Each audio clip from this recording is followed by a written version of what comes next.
조카 면회에 예쁘게 꾸미고 갔다가 술집에서 왔냐는 막말을 들으며 쫓겨날 뻔한 여자.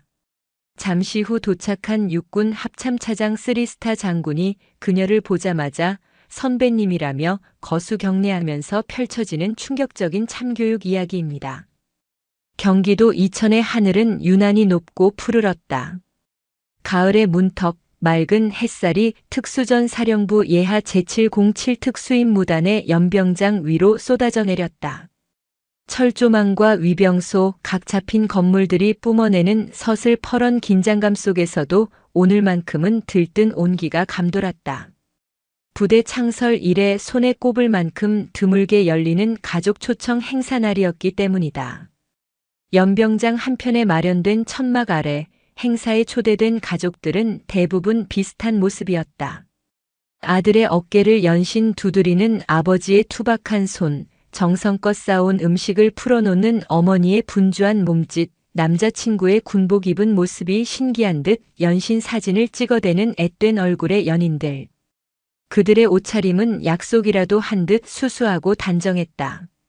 활동하기 편한 면바지와 운동화, 혹은 점잖은 색상의 재킷. 이곳이 대한민국에서 가장 엄격한 군율이 살아 숨쉬는 곳 중 하나임을 모두가 암묵적으로 이해하고 있는 듯했다. 그 평범하고 익숙한 풍경 속으로 전혀 다른 결의 한 사람이 발을 들였다. 오지인. 그녀가 위병소를 통과해 연병장으로 걸어 들어오는 순간 소란스럽던 장내의 공기가 미세하게 술렁였다. 마치 잘 짜인 군대 행진 대열에 예고 없이 날아든 한 마리 나비처럼 그녀의 존재는 즉각적인 이질감과 함께 강렬한 시선을 끌어당겼다. 그녀는 하늘하늘한 아이보리색 실크 블라우스에 몸의 곡선을 우아하게 드러내는 검은색 슬랙스를 입고 있었다. 발목이 살짝 드러나는 바지 아래로는 아찔한 높이의 스틸레토 힐이 또각거리며 아스팔트 위를 경쾌하게 두드렸다. 길게 늘어뜨린 머리카락은 가을 햇살을 받아 윤기나는 갈색으로 빛났고 짙은 선글라스 너머로 언뜻 보이는 얼굴은 나이를 가늠하기 어려울 정도로 앳되고 매끄러웠다.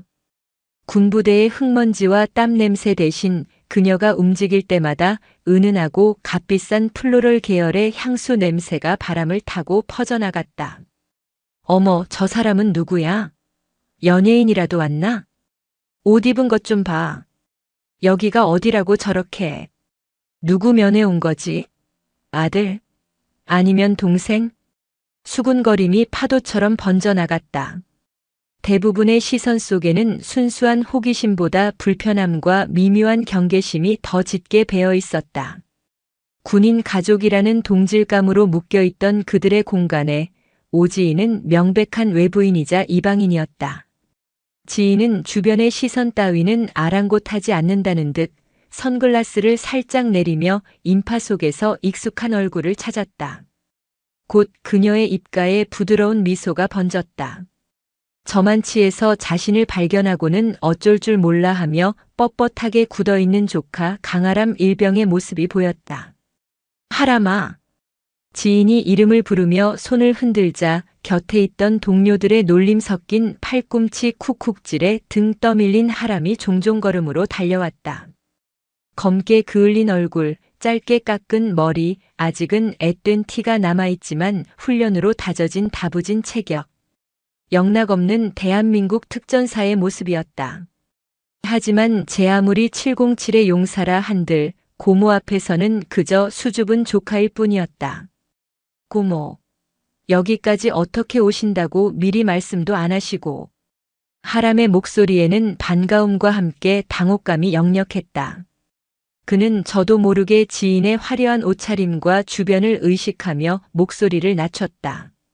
그의 시선이 고모의 스틸레토 힐에 잠시 머물렀다. 연병장 흙바닥에 푹푹 박히기 딱 좋은 신발이었다.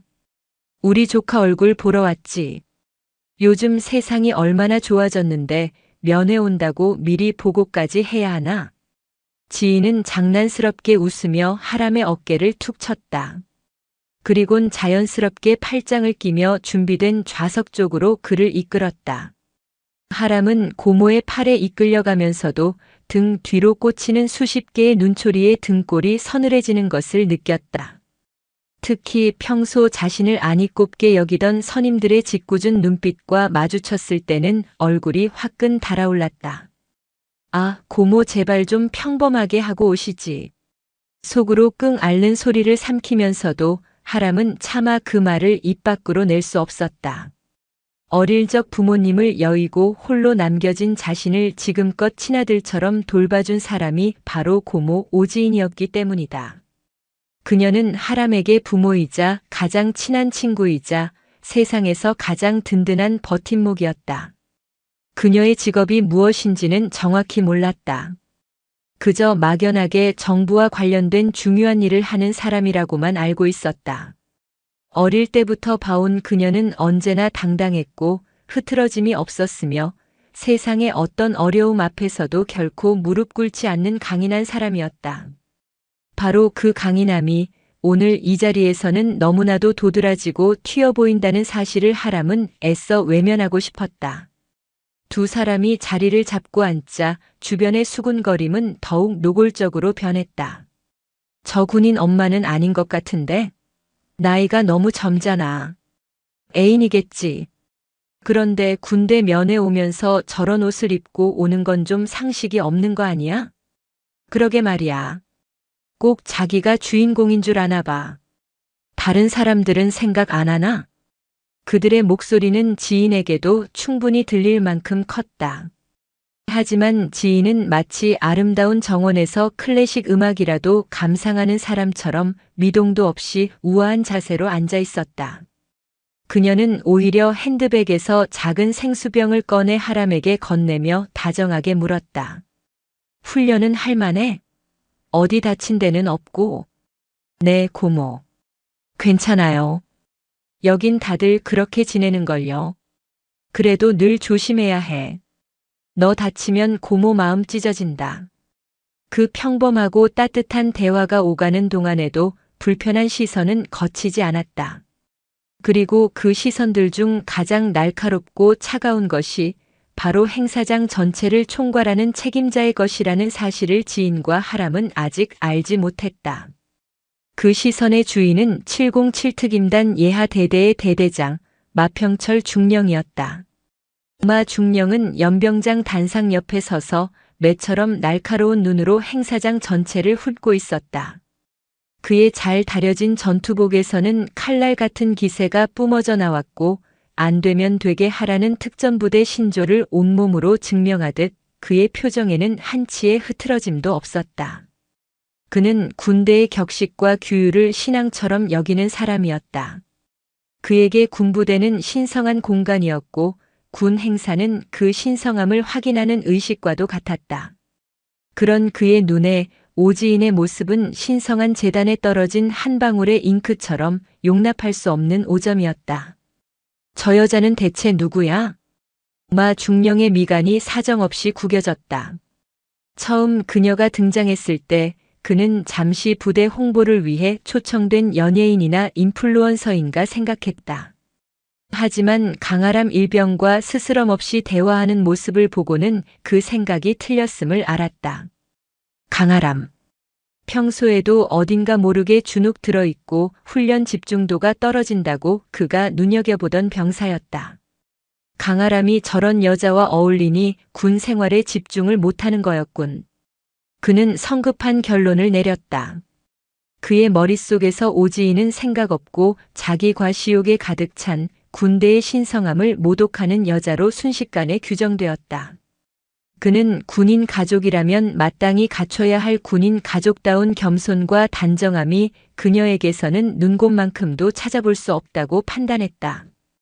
저 요란한 옷차림, 짙은 화장, 당당하다 못해 오만해 보이기까지 하는 태도. 모든 것이 그의 심기를 건드렸다. 마평철 중령은 결심했다. 저 여자를 이대로 내버려 두는 것은 행사의 격을 떨어뜨리고 다른 가족들에게도 좋지 않은 영향을 미치면 나아가 군의 기강을 해이하게 만드는 일이라고. 그는 부하 장교에게 잠시 지휘를 맡기고 단상에서 내려왔다. 그의 군화가 연병장 바닥을 내딛는 소리는 유난히 무겁고 위압적이었다. 그의 목표는 단 하나, 저 이질적인 나비의 날개를 꺾어버리는 것이었다. 그가 오지인과 강아람이 앉은 테이블로 향하는 동안 주변의 소음은 거짓말처럼 잦아들었다. 모두가 숨을 죽인 채 곧 벌어질 폭풍의 전조를 예감하고 있었다. 하람은 자신에게로 다가오는 대대장의 모습에 얼굴이 새하얗게 질렸다. 그는 반사적으로 자리에서 벌떡 일어났다. 충, 성, 일병 강아람. 마치 죄인처럼 하람은 최대한 큰 목소리로 경례를 외쳤다. 그러나 마 중령의 시선은 하람에게 머물지 않았다. 그의 차갑고 경멸적인 시선은 여전히 자리에 우아하게 앉아 자신을 올려다보는 오지인에게 정확히 꽂혀 있었다. 마평철 중령의 등장은 테이블 주변의 공기를 순식간에 얼어붙게 만들었다. 그는 강아람의 우렁찬 경례를 못 들었다는 듯 오직 오지인만을 노려보았다. 그의 눈빛은 마치 부대의 규율을 어긴 불량한 병사를 신문하는 조사관처럼 집요하고 차가웠다. 지인은 그런 그의 시선을 피하지 않고 정면으로 마주했다. 그녀는 자리에서 일어나지 않았다. 대신 앉은 채로 상체를 곧게 펴고 선글라스를 천천히 벗어 테이블 위에 내려놓았다. 선글라스 뒤에 가려져 있던 그녀의 눈이 온전히 드러나자 마 중령은 순간적으로 숨을 멈칫했다. 나이를 가늠하기 힘든 앳된 얼굴과는 달리 그녀의 눈은 수많은 세월의 깊이를 담고 있는 듯 맑고 고요했다. 그 고요함 속에는 웬만한 위압감에는 결코 흔들리지 않을 단단한 심지가 자리 잡고 있었다. 마 중령은 잠깐의 당혹감을 감추고 더욱 권위적인 목소리를 꾸며냈다. 강아람 일병.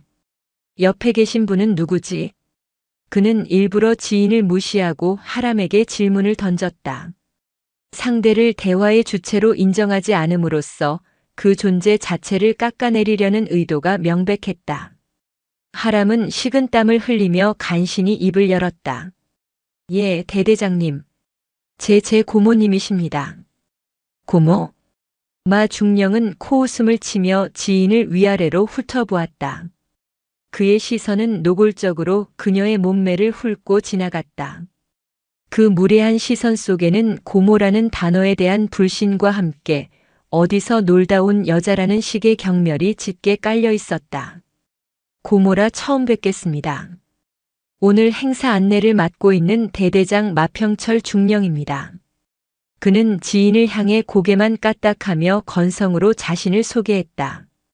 그리곤 곧바로 본론으로 들어갔다. 그런데 가족분. 그는 고모님이라는 호칭 대신 의도적으로 거리를 두는 가족분이라는 단어를 사용했다. 오늘 복장이 좀 과하신 것 같다는 생각은 안 드십니까? 여기는 클럽이나 파티장이 아닙니다. 대한민국 군부대, 그것도 국가안보의 최전선에 있는 707 부대입니다.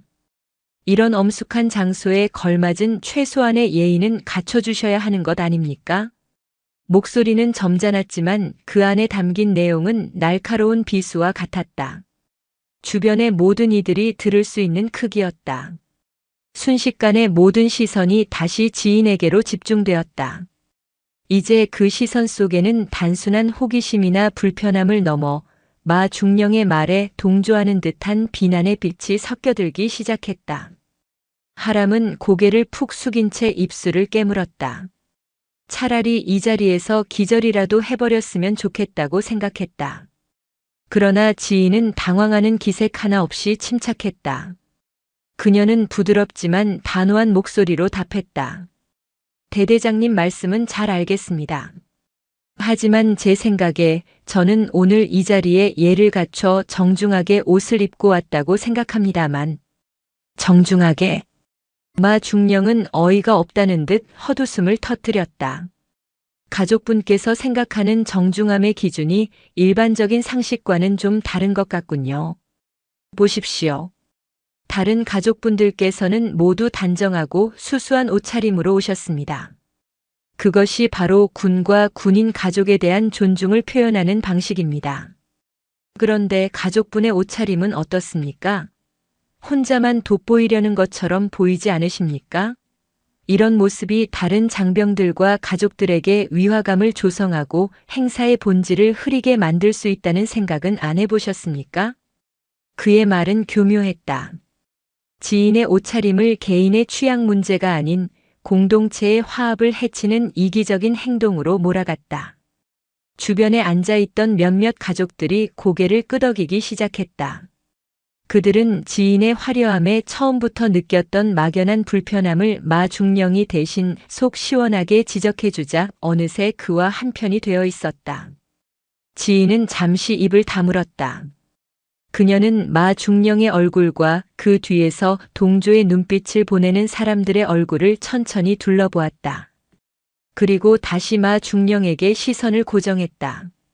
대대장님, 저는 다른 사람에게 위화감을 주거나 행사의 본질을 흐릴 의도가 전혀 없었습니다. 그저 오랜만에 만나는 조카에게 가장 예쁘고 좋은 모습을 보여주고 싶었을 뿐입니다. 그것이 가족을 대하는 저만의 예의와 존중의 방식입니다. 대대장님께서 말씀하시는 군에 대한 존중이라는 것이 반드시 획일화된 복장으로만 표현되어야 한다고 생각하지는 않습니다. 그녀의 반박은 논리정연했고 목소리에는 흐트러짐이 없었다.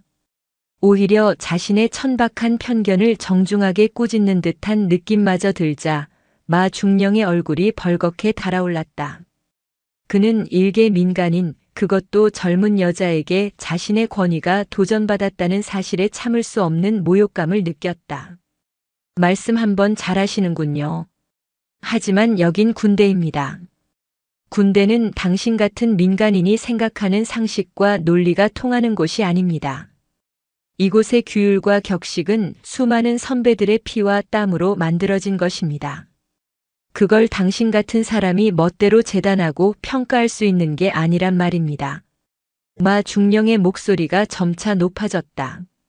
그는 이성을 잃기 시작했다. 그는 이 여자에게 본때를 보여줘야겠다고 생각했다. 감히 군의 권위에 정면으로 맞선 대가가 무엇인지 뼈저리게 느끼게 해줘야 한다고. 그는 옆에서 안절부절 못하며 서 있는 강아람에게로 화살을 돌렸다. 강아람 일병. 옛 일병 강아람. 자네 평소 훈련에 집중 못하고 어수룩한 이유를 이제야 알겠군. 집안에 이렇게 군을 우습게 아는 어른이 있으니 자네의 군인 정신이 제대로 박혀있을 리가 있겠나? 그것은 명백한 인신공격이자 조카를 방패 삼아 고모를 공격하는 비열한 행위였다. 하람의 얼굴에서 핏기가 가셨다. 자신의 군 생활이 부정당하는 것보다 자신 때문에 고모가 이런 수모를 겪고 있다는 사실이 견딜 수 없이 고통스러웠다. 대대장님, 그게 아니라 저희 고모님은 그런 분이 아니십니다. 하람이 용기를 내어 항변하려 했지만 지인이 그의 팔을 가만히 잡아 제지했다. 지인의 얼굴에서 처음으로 미소가 사라졌다. 그녀의 눈빛이 차갑게 가라앉았다. 조카를 건드린 것은 그녀가 그어놓은 마지막 선을 넘은 것이었다. 마 중령님. 지인이 그를 불렀다. 이전의 대대장님이라는 호칭 대신 의도적으로 계급과 이름만을 불렀다. 그 미묘한 변화를 마 중령은 눈치채지 못했지만 그 목소리에 담긴 냉기만은 똑똑히 느낄 수 있었다. 제 개인에 대한 모욕은 참을 수 있습니다. 하지만 제 조카 강아람 일병의 군인 정신을 당신이 멋대로 모독할 자격은 없습니다. 하람이는 누구보다 성실하고 책임감 강한 아이입니다. 당신이 그 아이에 대해 무엇을 안다고 함부로 평가하십니까? 자격?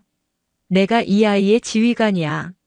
부대원의 상태를 평가하고 바로잡는 것이 내 임무고 내 자격이다.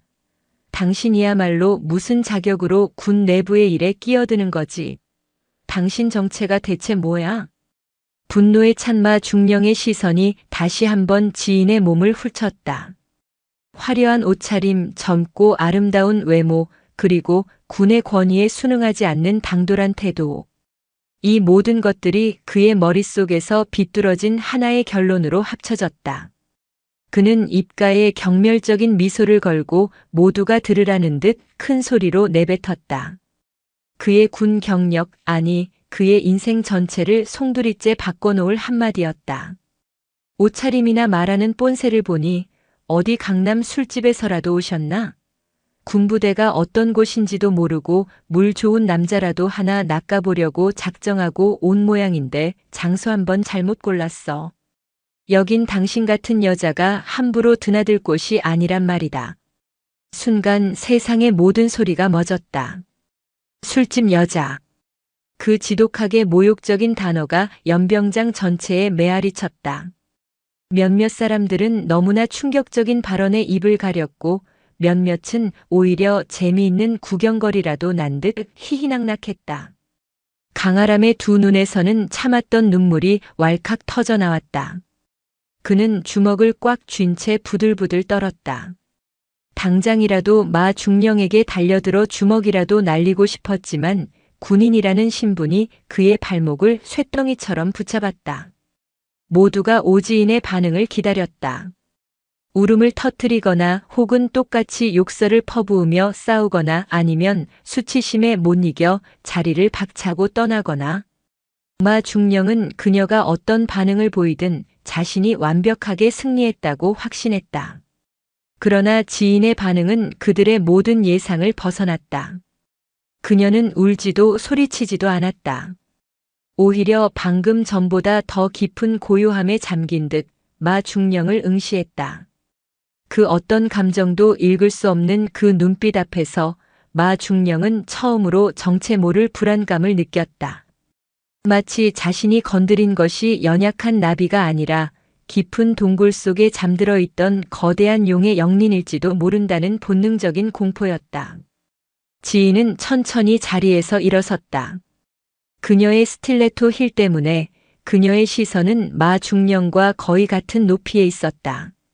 그녀는 나지막하지만 그 어떤 고함보다도 더 선명하고 위압적인 목소리로 입을 열었다. 마평철 중령. 당신은 방금 당신이 한 말을 반드시 후회하게 될 겁니다. 후회? 내가 왜 후회를 해야 하지? 마평철 중령은 오지인의 경고를 비웃음으로 받아쳤다. 그는 자신의 등 뒤에 대한민국 육군 중령이라는 막강한 계급장이 붙어 있다는 사실을 굳게 믿고 있었다. 일개 민간인 여자가, 그것도 술집 여자로 보이는 여자가 감히 자신을 협박하는 상황이 우습기 짝이 없었다. 군을 모독하고 장교에게 무례를 범한 것은 바로 당신이야. 내가 지금 당장 당신을 부대 질서 문란 혐의로 헌병대에 넘길 수도 있다는 사실을 알아야 할 텐데. 그는 자신의 권력을 과시하며 그녀를 더욱 압박했다. 이 자리에서 그녀의 길을 완전히 꺾어 놓아야 직성이 풀릴 것 같았다. 다른 가족들과 병사들이 모두 지켜보는 앞에서 군의 권위가 얼마나 무서운 것인지를 똑똑히 보여주고 싶었다. 하지만 지인은 그의 협박에 눈 하나 깜짝하지 않았다. 그녀의 얼굴에는 두려움이나 분노 대신 차가운 연민과 경멸이 뒤섞인 기묘한 표정이 떠올랐다. 마치 철부지 아이의 어설픈 허세를 보는 어른의 그것과도 같았다. 마 중령. 당신은 지금 두 가지 큰 실수를 저지르고 있소. 그녀의 말투는 어느새 반말에 가까운 권위 있는 하대의 형태로 바뀌어 있었다. 그 미세한 변화를 감지한 몇몇 나이든 부사관들이 저도 모르게 마른 침을 삼켰다. 첫째, 눈에 보이는 것으로 상대의 모든 것을 판단하는 오만함. 그리고 둘째, 당신에게 주어진 그 권력이 당신 개인의 것인 양 함부로 휘두르는 어리석음. 뭐라고? 이 여자가 지금 미쳤나? 마 중령은 어이가 없어 말을 잇지 못했다. 그는 당장이라도 위병소에 연락해 저 여자를 끌어내라고 소리치고 싶었다. 그때 울음을 참고 있던 강아람이 지인의 소매를 잡아당겼다. 고모, 제발 그만하세요. 제가 잘못했어요. 그냥 우리가 여기서 나가요. 네. 하람은 애원했다. 이 이상 일이 커지면 자신의 군 생활은 물론이고 고모에게까지 어떤 불이익이 닥칠지 모른다는 공포가 그를 덮쳤다. 대대장에게 밉보인 병사의 군 생활이 얼마나 끔찍해질지는 불 보듯 뻔한 일이었다. 그는 이 모든 상황이 자신 때문에 벌어졌다는 죄책감에 고개를 들 수 없었다. 지인은 조카의 떨리는 손을 부드럽게 감싸 주었다. 그리고 그의 눈을 똑바로 바라보며 전과는 비교할 수 없이 부드럽고 따뜻한 목소리로 말했다. 하람아, 걱정하지 마. 고모가 다 해결할 수 있어. 넌 아무 잘못 없어. 그녀의 목소리에는 흔들림 없는 확신이 담겨 있었다. 그것은 근거 없는 허세나 고집이 아니었다. 모든 상황을 자신의 통제하에 두고 있으며 앞으로 벌어질 모든 일들을 이미 예견하고 있다는 듯한 절대적인 자신감이었다. 곧 다 해결될 거야. 아주 깨끗하게. 지인은 조카를 안심시킨 뒤 다시 마 중령을 향해 몸을 돌렸다. 그리고 핸드백에서 스마트폰을 꺼내 들었다. 그녀의 그 행동에 마 중령은 더욱 기가 막혔다. 뭐 하는 짓이야? 지금 누구한테 연락이라도 해서 꼰지르기라도 하겠다는 건가? 당신 뒤에 뭐 대단한 백이라도 있는 것처럼 구는데 여기가 어디인 줄 알고 함부로 전화를. 마 중령의 말이 채 끝나기도 전에 지인은 그의 면전에 대고 보란 듯이 통화 버튼을 눌렀다. 그녀는 단 한 사람에게만 연결되는 단축 번호를 사용했다. 신호음은 2번 이상 울리지 않았다. 나다. 지인의 입에서 나온 첫 마디는 지극히 간결했다. 수화기 너머의 상대방이 누구인지 그녀의 목소리 톤만으로도 상하 관계가 명확히 드러났다. 서 장군, 지금 어디쯤인가? 그래, 이천 근처라고. 잘 됐군.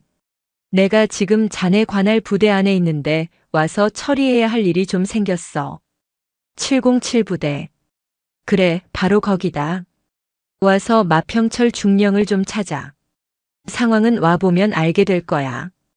10분. 아니, 5분 내로 도착하도록. 그녀는 일방적으로 용건만 말하고는 통화를 끊어버렸다. 통화 시간은 30초도 채 되지 않았다. 서 장군, 마평철 중령을 찾으라고. 마 중령은 그 짧은 통화 내용에 온몸이 굳어지는 것을 느꼈다.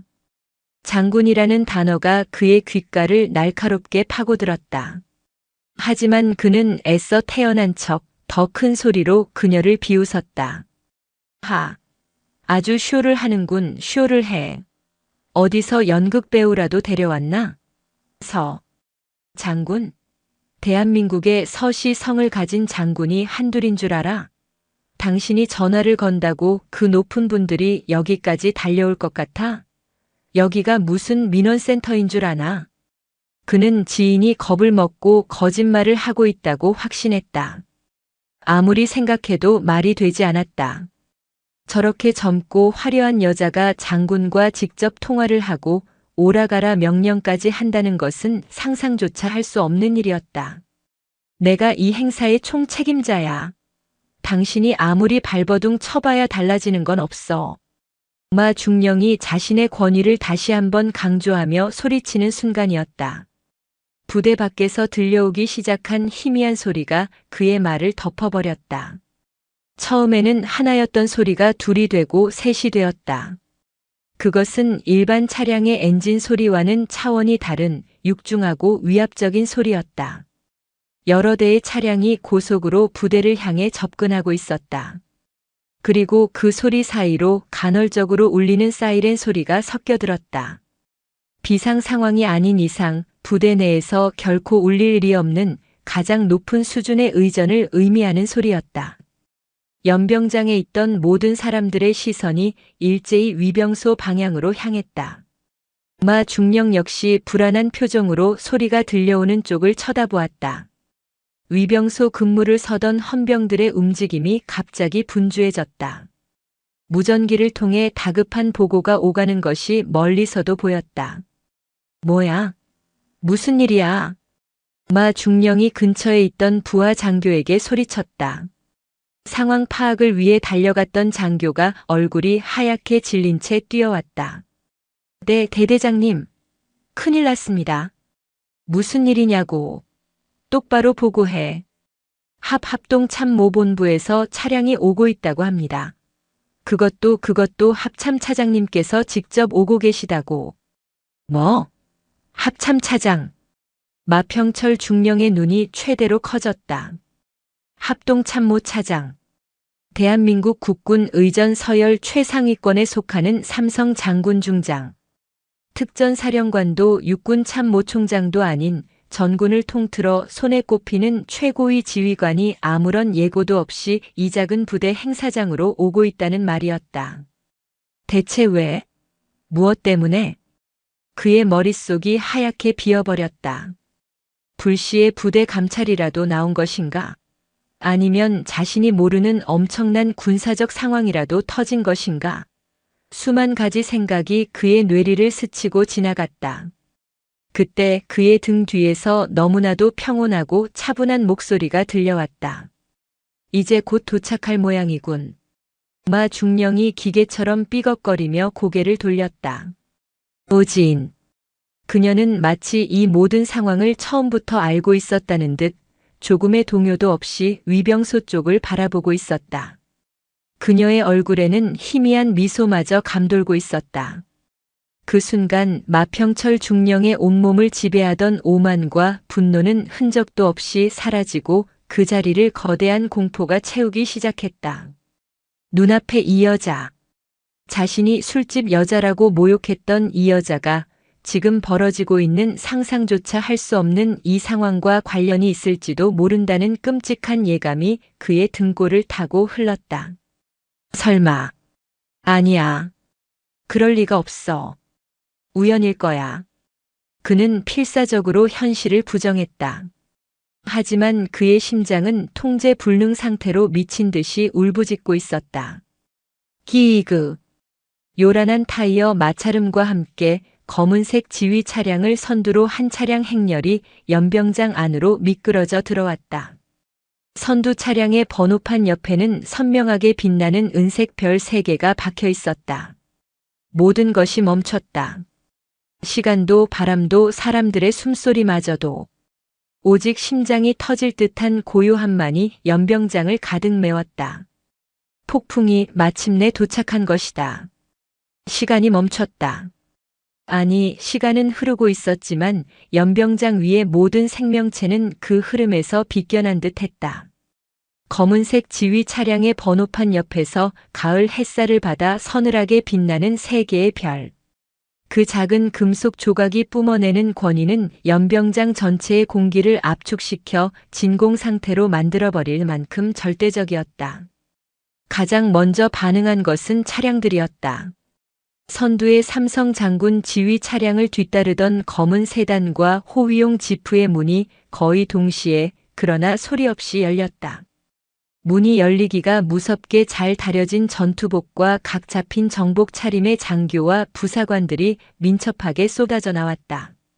그들은 약속이라도 한 듯 일사불란하게 움직였다.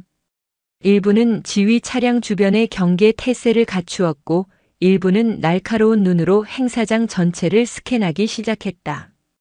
그들의 눈빛에는 조금의 감정도 담겨 있지 않았다. 오직 임무와 상황 파악이라는 잘 벼린 칼날 같은 목적 의식만이 번득이고 있었다. 그들은 단순한 수행원들이 아니었다. 합동참모본부라는 대한민국 국군 최고의 브레인 집단에서 최고위 지휘관을 보좌하는 엘리트 중의 엘리트들이었다. 그들 한 명 한 명이 웬만한 부대의 지휘관급에 해당하는 능력을 지닌 인재들이었다. 그들이 풍기는 위압감만으로도 연병장에 모인 가족들은 물론이고 평생을 군에 몸담아 온 직업 군인들마저 숨을 제대로 쉴 수 없었다. 마평철 중령은 그 광경을 망연자실한 표정으로 바라보았다. 그의 머릿속은 혼돈 그 자체였다. 합참차장 서진우 중장님. 그분이 왜 여기에? 특전사령부를 시찰 오셨다는 소문은 들었지만 예고도 없이 707의 일개 대대 행사장에 나타나실 이유가 없다. 이건 뭔가 잘못됐다. 악몽을 꾸고 있는 거다. 그는 필사적으로 현실을 부정하려 애썼다. 하지만 그의 몸은 이미 군인으로서의 본능에 따라 움직이고 있었다. 전 전원 차렷. 대대장 이하 전 장병은 합참 차장님께 대하여 경례. 그의 목소리는 공포 때문에 흉하게 갈라지고 있었다. 하지만 그 외침은 연병장의 정적을 깨는 신호탄이 되었다. 넋을 놓고 있던 장병들이 화들짝 놀라며 반사적으로 자리에서 일어나 부동자세를 취했다. 가족들 역시 어쩔 줄 몰라 하며 덩달아 일어나 뻣뻣하게 굳어버렸다. 연병장은 순식간에 거대한 제식 훈련장처럼 변해버렸다. 마 중령은 떨리는 다리를 억지로 움직여 지휘 차량 앞으로 달려나갔다. 지금 이 상황을 수습할 수 있는 방법은 단 하나뿐이었다. 군대의 가장 기본적인 원칙, 선임 지휘관에게 먼저 보고하고 지시를 받는 것. 어떻게든 먼저 합참차장과 대면해서 이 상황이 자신의 통제하에 있음을 보여줘야만 했다. 그래야만 했다. 하지만 그의 그런 필사적인 노력을 비웃기라도 하듯 지휘 차량의 뒷좌석 문은 좀처럼 열리지 않았다. 마치 연극의 주인공이 가장 극적인 순간에 등장하기 위해 무대 뒤에서 숨을 고르고 있는 것처럼 그 몇 초의 시간이 마 중령에게는 영원처럼 느껴졌다. 반면 오지인은 그 모든 광경을 처음부터 끝까지 고요하게 지켜보고 있었다. 그녀는 차에서 내리는 수행원들 중 몇몇의 얼굴을 알아보았다. 몇 년 전 자신이 합참에 있을 때 바로 곁에서 함께 일했던 젊은 장교들이었다. 이제는 제법 늠름한 영관급 장교가 되어 있었다. 경계 임무를 수행하던 한 소령이 그녀와 눈이 마주치자 순간적으로 동공이 격렬하게 흔들리는 것을 지인은 놓치지 않았다. 그는 경례도 아는 척도 할 수 없는 자신의 처지에 당혹해하며 황급히 시선을 돌렸다. 지인은 속으로 옅은 미소를 지었다. 저 친구 많이 컸구나. 그녀의 여유로운 모습은 하얗게 질린 얼굴로 안절부절 못하는 강아람의 모습과 극명한 대조를 이루었다. 하람은 지금 이 상황이 도저히 현실로 믿기지 않았다. 합참차장. TV 뉴스에서나 보던 구름 위의 존재 같은 사람이 왜 자신의 눈앞에 나타난 것인가? 그리고 왜 고모는 저렇게 태어난 것인가? 혹시 고모가 저지른 일이 저렇게 높은 분이 직접 와야 할 만큼 큰 잘못이었던 걸까? 하람의 머릿속에서는 최악의 시나리오들이 꼬리에 꼬리를 물고 펼쳐졌다. 바로 그때였다. 딸깍. 지휘 차량의 뒷좌석 문손잡이가 움직이는 소리가 유난히 크게 들렸다.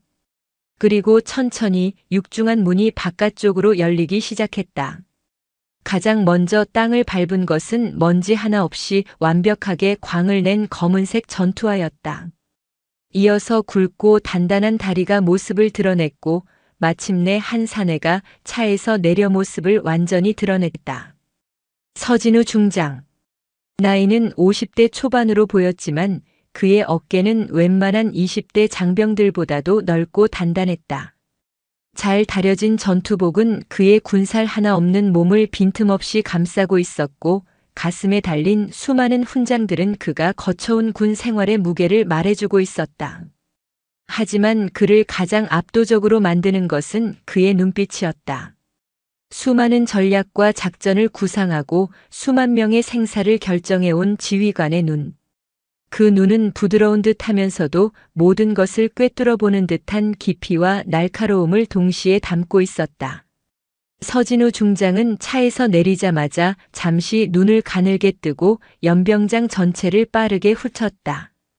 마치 고성능 레이더가 전장을 스캔하듯 그의 시선은 순식간에 이곳의 지형과 인원, 그리고 분위기를 파악했다. 충, 성. 마평철 중령이 목이 터져라 외치며 거수 경례를 했다. 그는 어떻게든 서 중장의 첫 시선을 자신에게 고정시키려 애썼다. 제707 특수임무단 대대장, 육군 중령 마평철. 합참차장님의 부대 방문에 대하여 신고합니다. 그러나 서진우 중장은 그에게 눈길조차 주지 않았다. 그는 마 중령의 보고를 마치 길가의 소음처럼 무시해버렸다. 그의 시선은 이미 연병장 한가운데 그를 이곳으로 호출한 단 한 사람에게 고정되어 있었다. 서진우 중장이 움직이기 시작했다. 그는 자신에게 경례를 하고 있는 수많은 장교와 병사들을 마치 투명 인간처럼 지나쳐갔다. 그의 목표는 명확했다. 그의 발걸음은 망설임이 없었다. 또각또각또각. 그의 전투화가 연병장 바닥을 내딛는 소리만이 죽음과도 같은 정적을 지배했다. 사람들이 저도 모르게 길을 열었다. 마치 모세의 기적처럼. 감히 대한민국 삼성 장군의 앞길을 막을 수 있는 사람은 아무도 없었다. 마평철 중령은 경례를 한 자세 그대로 굳어서 자신을 스쳐 지나가는 서중장의 뒷모습을 멍하니 바라보았다. 그의 뇌는 상황 판단을 거부하고 있었다. 서중장은 멈추지 않았다. 그는 수많은 인파를 뚫고 가족들이 모여있는 테이블 구역으로 들어섰다. 그리고 마침내 한 사람의 앞에 멈춰섰다. 오지인. 자신이 술집 여자라 모욕했던 바로 그 여자. 자신의 조카 앞에서 공개적으로 망신을 주었던 바로 그 여자. 자신에게 반드시 후회하게 될 것이라고 경고했던 바로 그 여자. 서진우 중장은 오지인의 바로 앞에서 조금의 흐트러짐도 없는 부동자세로 섰다. 잠시 두 사람 사이에는 침묵이 흘렀다. 서 중장은 아무 말 없이 지인을 바라보았다. 그의 눈빛에는 놀라움, 반가움, 그리고 지극한 존경심이 복잡하게 뒤섞여 있었다. 그리고 다음 순간 연병장에 있던 모든 사람들의 눈을 의심하게 만드는 광경이 펼쳐졌다. 대한민국 국군 서열 최상위의 삼성 장군, 합동참모차장 서진우 중장이 오지인을 향해 자신의 군 경력 전체를 통틀어 가장 완벽하고 절도 있는 동작으로 거수경례를 했다. 그의 손끝은 관자 논리를 스치며 칼날처럼 뻗어나갔고 그의 등은 강철처럼 굳건했다. 그것은 상급자가 하급자에게 받는 의례적인 경례가 아니었다. 부하가 상관에게 바치는 진심에서 우러나오는 존경과 충성을 담은 경례였다. 그리고 마침내 그의 입이 열렸다. 낮고 굵은 그러나 연병장 끝까지 울려 퍼질 만큼 우렁찬 목소리로 충성, 선배님. 이 부족한 후배가 너무 늦게 도착했습니다. 선배님.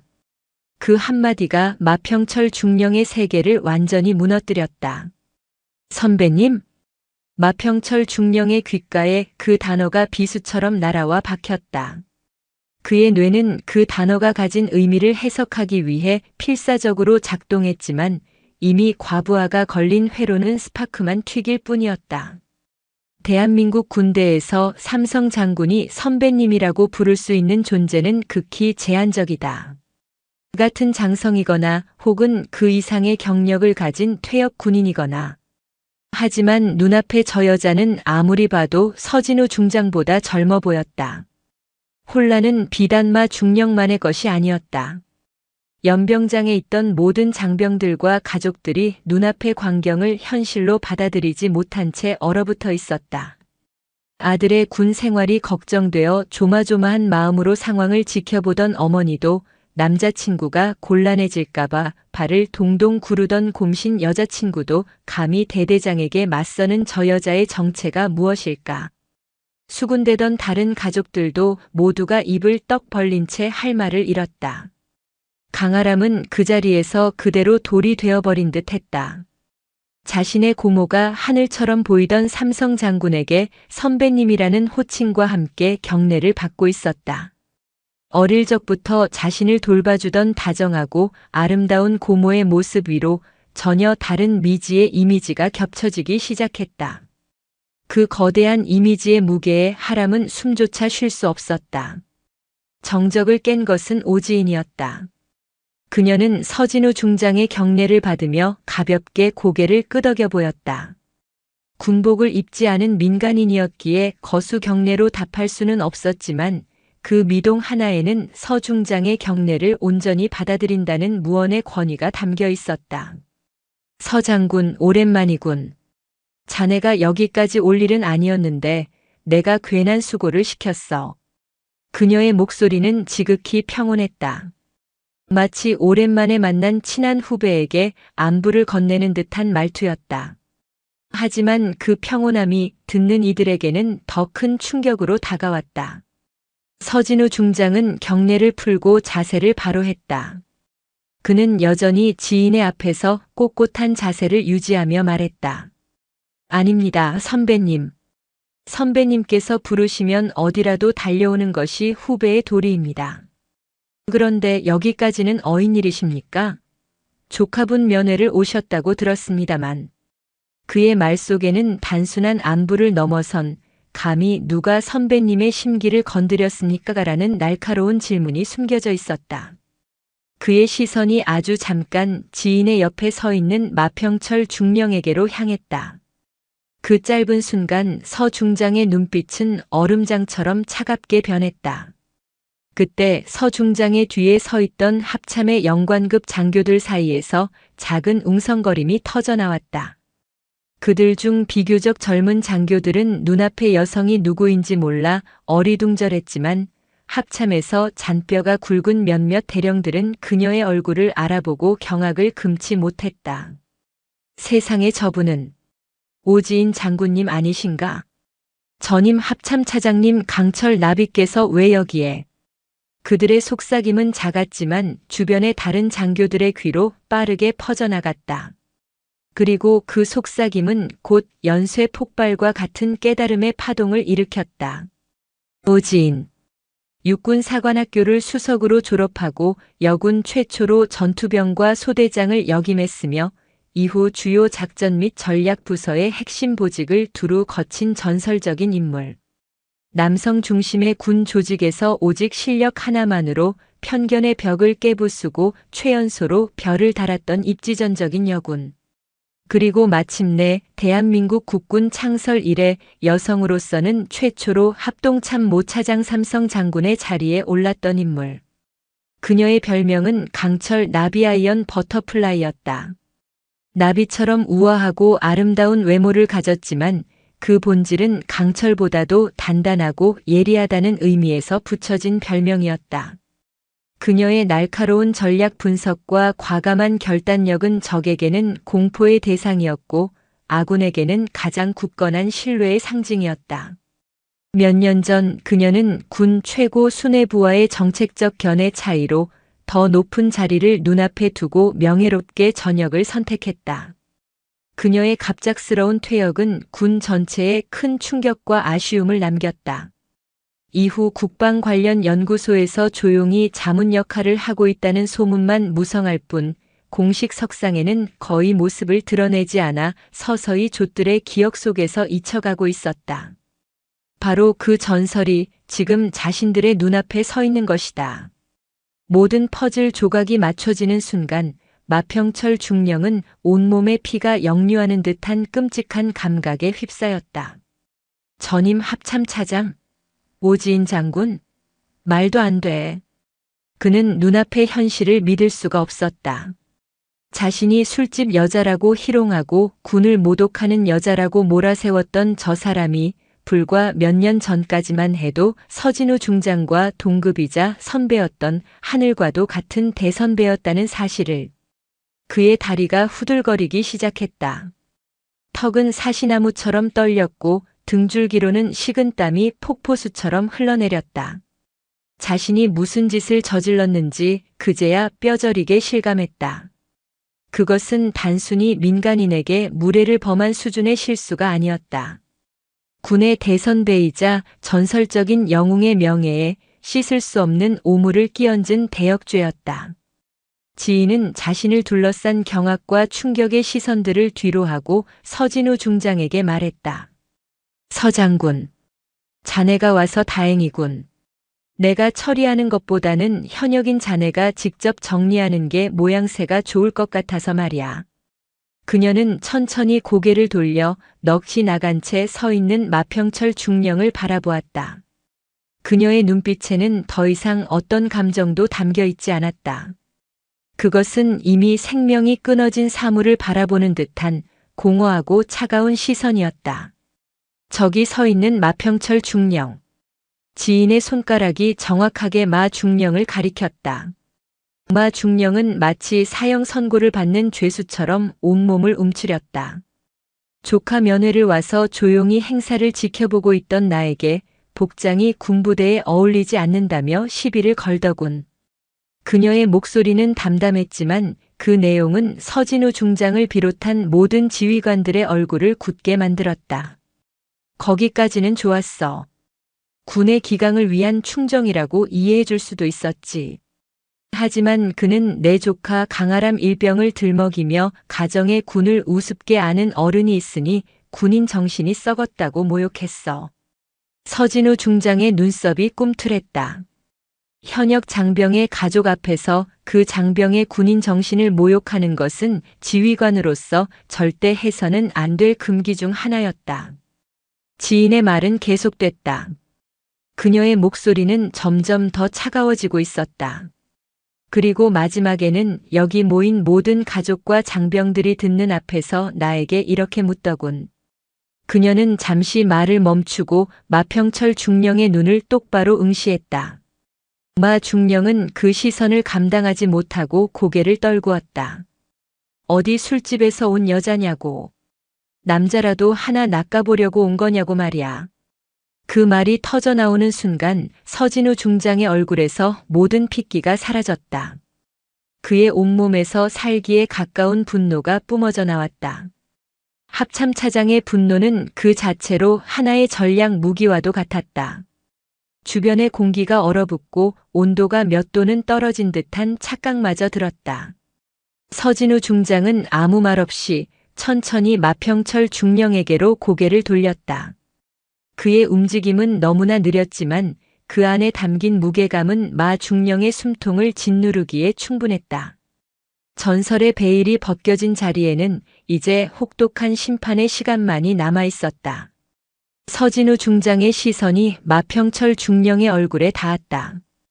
그것은 단순한 시선이 아니었다. 수만 볼트의 전류가 흐르는 쇠꼬챙이와도 같았다.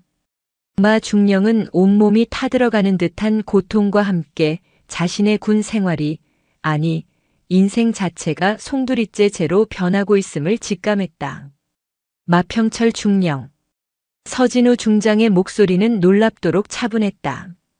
그러나 그 차분함은 용암이 끓어오르기 직전의 화산처럼 더 무서운 폭발을 예고하고 있었다. 고개 들어. 그것은 명령이었다. 거부할 수 없는 뼈 속까지 파고드는 절대적인 명령. 마 중령은 마치 목에 보이지 않는 쇠사슬이라도 감긴 듯 기계적으로 삐걱거리며 고개를 들었다. 그의 눈은 공포로 완전히 풀려 있었고 핏기 하나 없는 입술은 파르르 떨리고 있었다. 서진우 중장의 눈과 마주치는 순간 마 중령은 자신의 영혼이 산산조각 나는 것을 느꼈다. 서 중장의 눈 속에는 분노를 넘어선 깊은 혐오와 경멸이 담겨 있었다. 그것은 같은 군복을 입은 동료를 향한 눈빛이 아니었다. 군의 명예를 더럽힌 역적을 바라보는 눈빛이었다. 방금 오지인 선배님께서 하신 말씀이 모두 사실인가? 서진우 중장이 물었다. 그의 질문에 마 중령은 아무런 대답도 할 수 없었다. 긍정도 부정도 할 수 없었다. 혀가 마비된 듯 입안에서 굳어버렸고 머릿속은 새하얗게 비어버렸다. 서 중장은 그의 침묵을 긍정으로 받아들였다. 네 이놈. 그의 입에서 나온 것은 나지막한 욕설이었다. 하지만 그 어떤 고함보다도 그 어떤 질책보다도 무서운 무게를 담고 있었다. 내 놈이 입고 있는 그 군복이 어떤 군복인 줄 아는가? 내 놈 어깨에 달린 그 무궁화 계급장가 어떤 의미인 줄 아는가? 그것은 선배들이 피와 땀으로 지켜낸 조국과 군의 명예다. 그런데 내 놈은 감히 그 명예로운 군복을 입고 우리 군의 가장 위대한 영웅 중 한 분의 얼굴에 똥물을 끼얹어? 서진우 중장의 목소리가 조금씩 높아지기 시작했다. 그의 분노는 이제 숨길 수 없는 경랑이 되어 연병장 전체를 휩쓸었다. 술집 여자? 남자나 낯끄러운 여자? 내 놈의 그 더러운 주둥이로 감히 그런 말을 짓거렸단 말인가? 내놈 눈에는 오지인 선배님께서 청춘과 인생을 모두 조국에 바치고 수많은 밤을 지도 앞에서 세우며 이 나라를 지켜온 위대한 군인이 아니라 그저 내놈의 천박한 욕정을 자극하는 한낱 여자로만 보였더냔 말이다. 그의 일갈은 천둥 소리와도 같았다. 연병장에 있던 모든 이들의 가슴을 후려쳤다. 특히 그 자리에 있던 여군들과 군인 가족 여성들은 서중장의 말에 깊이 공감하며 마 중령을 향해 경멸의 눈빛을 보냈다. 마 중령의 모욕이 비단 오지인 한 사람에게만 향한 것이 아니라 이 땅의 모든 여성을 향한 폭력이었음을 그들은 본능적으로 느끼고 있었다. 마 중령은 그제야 정신이 들었는지 무릎을 꿇기 시작했다. 아니, 무릎을 꿇는다는 표현보다는 다리에 힘이 풀려 그대로 주저앉는다는 표현이 더 정확했다. 차장님. 잘못했습니다. 제가 죽을 죄를 지었습니다. 못난 저를 부디. 그는 바닥에 이마를 찌으며 필사적으로 용서를 구했다. 그의 목소리는 울음과 뒤섞여 흉하게 뭉개졌다. 그러나 그의 비굴한 모습은 서진우 중장의 분노에 기름을 부을 뿐이었다. 입 닥쳐라. 서 중장의 불호령에 마 중령의 몸이 움찔하며 굳었다. 내 놈이 용서를 빌어야 할 상대는 내가 아니다. 내 놈이 무릎을 꿇어야 할 상대는 바로 저분이야. 하지만 내 놈 따위가 감히 용서를 구할 자격조차 있을 것 같으냐? 서진우 중장은 오지인을 돌아보았다. 그의 눈빛은 어느새 분노에서 깊은 죄책감과 송구함으로 바뀌어 있었다. 선배님, 정말 죄송합니다. 저희 후배들의 군 기강이 이 모양이었습니다. 이 모든 것이 저의 부덕의 소치입니다. 선배님께서 받으신 모욕을 생각하면 제가 대신 석고대죄라도 하고 싶은 심정입니다. 그는 진심으로 고개를 숙였다. 현역 삼성 장군이 전역한 대선배에게 그리고 공개적인 장소에서 자신의 부하가 저지른 잘못에 대해 머리를 숙이는 모습. 그것은 마평철 중령이 자신의 권력을 남용하며 보여주었던 오만함과는 정반대의 진정한 지휘관의 책임감 있는 모습이었다. 오지인은 말없이 고개를 저었다. 서 장군, 자네가 사과할 일이 아니네. 군이라는 조직이 크다 보면 저런 썩은 가지 하나쯤 나올 수도 있는 법이지. 중요한 것은 그 썩은 가지를 어떻게 처리하느냐에 달린 것이고. 그녀의 시선이 다시 바닥에 엎드린 마평철 중령에게로 향했다. 그를 짓누르고 있는 것은 비단 서진우 중장의 분노만이 아니었다. 그를 둘러싼 수백 명의 싸늘한 시선, 그리고 무엇보다도 자신이 저지른 돌이킬 수 없는 과오의 무게였다. 어깨를 짓누르던 무궁화 세계 중령이라는 계급장이 이제는 1000근짜리 쇳덩이처럼 그를 짓누르고 있었다. 지인은 자신의 조카 강아람에게로 다가갔다. 하람은 여전히 충격에서 벗어나지 못한 채 넋나간 표정으로 서 있었다. 지인은 그의 굳은 어깨를 부드럽게 감싸 안았다. 하람아, 이제 다 괜찮아. 그 한마디에 꾹 참아왔던 하람의 눈물샘이 터져버렸다. 그는 어린아이처럼 고모의 품에 안겨 서럽게 울기 시작했다. 자신 때문에 고모가 겪었을 모욕감에 대한 미안함, 그리고 상상조차 못했던 고모의 진짜 모습에 대한 경외감, 이 모든 상황이 끝났다는 안도감이 뒤섞인 눈물이었다. 그 모습을 지켜보던 서진우 중장은 수행하던 부관에게 나지막이 명령했다. 당장 특전사령관과 헌병대장을 여기로 오라고 해. 예, 알겠습니다. 그리고 저기 저 마평철 중령은 금일부로 모든 직위에서 해제한다. 대기 발령 상태로 헌병대 조사를 받게 될 거야. 육군 본부 감찰실에도 즉시 이 사실을 통보하고 특별 감찰을 지시하도록. 내가 직접 챙길 테니 한치의 누락도 없이 처리해. 그의 명령은 신속하고 단호했다. 마평철 중령의 군 생활에 사실상의 사형 선고가 내려지는 순간이었다. 마 중령은 그 말을 들으며 신락같이 붙잡고 있던 마지막 이성의 끈마저 놓아버린 듯 바닥에 엎드린 채 흐느끼기 시작했다. 그의 울음소리는 더 이상 용서를 구하는 통곡이 아니었다. 자신의 모든 것을 잃어버린 자의 처절한 절규였다. 세계의 별이 뿜어내는 무게는 한 인간의 오만과 편견을 산산조각 내고 그의 인생 전체를 송두리째 짓누를 만큼 무겁고도 무서운 것이었다. 연병장 위로는 차가운 가을바람만이 한 남자의 끝없는 추락을 지켜보고 있었다. 마평철 중령의 절규가 채 멎기도 전에 연병장 위로 또 다른 종류의 정적이 내렸다. 그것은 헌병 완장을 찬 군인들이 등장하며 만들어낸 차갑고도 효율적인 침묵이었다. 특전사령부에서 급파된 헌병 수사관들은 조금의 동요도 불필요한 움직임도 없이 오직 자신들의 임무에만 집중했다. 한 명의 장교가 서진우 중장에게 다가가 경례하고는 바닥에 주저앉아 넋이 나간 마 중령에게로 향했다. 그는 감정을 배제한 사무적인 목소리로 말했다. 마평철 중령님, 합동 참모 차장님의 명령에 따라 금일부로 직위 해제되셨습니다. 관련 혐의에 대한 조사를 위해 헌병대로 연행하겠습니다. 그것은 통보였다. 더 이상의 변명도 저항도 허용되지 않는다는 최종 선고였다. 2명의 헌병이 다가와 마 중령의 양팔을 부추겨 일으켜 세웠다.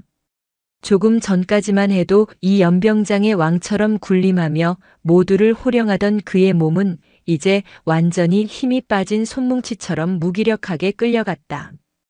그의 어깨에 달려있던 무궁화 계급장이 연병장 바닥의 흙먼지를 받아 유난히 처량하게 빛났다.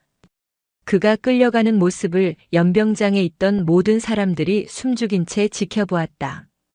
그들의 시선 속에는 다양한 감정이 교차했다. 통쾌함, 연민, 그리고 무엇보다도 서늘한 공포. 눈앞에서 한 중령의 군 생활이, 아니 인생이 단 몇십 분 만에 나락으로 떨어지는 광경을 목도한 그들은 권력의 무상함과 말 한마디의 무서운 무게를 뼈저리게 실감하고 있었다. 사람들의 수군거림이 다시 시작되었다. 하지만 이제 그 내용은 완전히 달라져 있었다. 저분이 정말 전설로만 듣던 강철 나비 오지인 장군님이셨다니. 사진으로만 뵀을 때는 카리스마 넘치는 모습이었는데 실제로 뵈니 저렇게 아름다우실 줄은 마 중령이 괜히 오해한 게 아닐지도 몰라. 하지만 그렇다고 그런 막말을 하다니 제정신이 아니지. 그러게 말이야. 전설의 영린을 건드린 셈이지. 마 중령은 이제 끝났어. 그들의 대화 속에서 오지인은 더 이상 화려한 옷차림의 의문의 여성이 아니었다. 그녀는 살아있는 신화이자 경외의 대상이 되어 있었다. 과거 그녀가 군에 있을 때 남겼던 일화들이 사람들의 입을 통해 빠르게 퍼져나갔다. 적의 허를 찌르는 대담한 작전 계획으로 한미연합훈련의 판도를 뒤집었던 이야기, 국회 국방위원회에서 수십 명의 국회의원들을 상대로 한치의 물러섬 없이 군의 입장을 변호했던 이야기, 부하가 부당한 처우를 받자 직접 상급부대를 찾아가 단판을 지었던 이야기까지. 그녀의 전설이 현실의 모습과 겹쳐지자 사람들은 아까의 상황을 다시 복기하며 전율했다. 마 중령의 그 모욕적인 언사 앞에서도 조금도 흔들리지 않았던 침착함, 반드시 후회하게 될 것이라고 경고하던 차가운 자신감, 그리고 마침내 삼성 장군을 호출하여 상황을 일격에 뒤집어버린 압도적인 권위. 그 모든 것이 그녀가 왜 강철 나비라 불렸는지를 증명하고 있었다. 폭풍의 가장 가까이에 있었던 강아람은 고모의 품에 안겨 한참을 울고 나서야 겨우 진정할 수 있었다. 그는 붉게 충혈된 눈으로 고모를 올려다보았다. 여전히 아름답고 다정한 고모의 얼굴이었지만 이제는 그 얼굴 뒤에 숨겨진 거대한 산맥을 보는 듯한 경외감이 느껴졌다. 고모 괜찮으세요?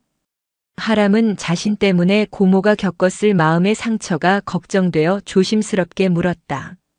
지인은 희미하게 웃으며 조카의 헝클어진 머리를 쓰다듬어 주었다. 그럼 괜찮고 말고.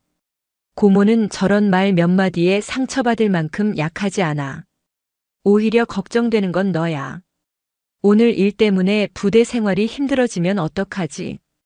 그 순간에도 그녀는 자신보다 조카를 먼저 걱정하고 있었다. 하람은 그 마음에 또다시 울컥 눈물이 솟았다. 아니에요, 고모. 전 괜찮아요. 정말이에요. 그때 행사장 정리를 지휘하던 서진우 중장이 그들에게로 다가왔다. 그는 먼저 하람의 어깨를 가볍게 두드려 주었다. 강하람 일병이라고 했나. 자네 같은 훌륭한 고모님을 둔 걸 보니 자네도 틀림없이 멋진 군인이 될 걸세. 오늘 일은 마음에 담아두지 말고 훈련에만 매진하게. 아무도 자네를 함부로 대하지 못할 거야. 이 합참 차장이 보장하지. 그것은 단순한 위로가 아니었다. 삼성 장군이 일개 병사에게 직접 건네는 약속이자 부대 전체에 내리는 무언의 명령이었다. 하람은 자신도 모르게 허리를 꼿꼿이 펴고 경례했다. 충성, 명심하겠습니다. 서 중장은 만족스럽게 고개를 끄덕인 후 지인을 향해 자세를 고쳐 잡았다. 선배님, 잠시 드릴 말씀이 있습니다. 잠시 자리를 옮겨도 괜찮으시겠습니까? 그러지 서 장군. 나도 자네에게 할 말이 좀 있고. 지인은 하람에게 잠시 기다리라고 말한 뒤 서 중장을 따라 행사장 한편에 마련된 임시 지휘소 천막으로 향했다. 두 명의 장군이 자리를 옮기는 동안 그들을 향한 모든 이들의 시선이 경외심을 담아 조용히 길을 열었다. 천막 안으로 들어서자 바깥의 소란스러움이 거짓말처럼 멀어졌다. 안에는 간이 테이블과 의자 몇 개가 전부였다. 서 중장은 직접 의자를 빼서 지인에게 권했다. 전임 합참 차장에 대한 예우이자 군의 대선배를 향한 존경의 표시였다. 자리에 앉자마자 서 중장은 다시 한번 깊이 고개를 숙였다. 선배님, 다시 한번 사죄드립니다. 제 휘하에서 이런 끔찍한 일이 벌어진 것을 생각하면 제가 군복을 벗어야 마땅합니다. 됐네. 지인은 손을 저어 그의 말을 막았다. 자네가 군복을 벗으면 이 나라 국방은 누가 책임지나. 그럴 시간에 재발 방지 대책이나 제대로 세우게. 그게 자네가 할 일이야.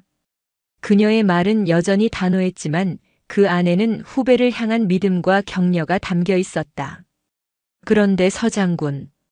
오늘 이 일 그냥 저 미련한 중령 한 명의 일탈 행위로만 치부해서는 안 될 걸세. 지인의 눈빛이 날카로워졌다.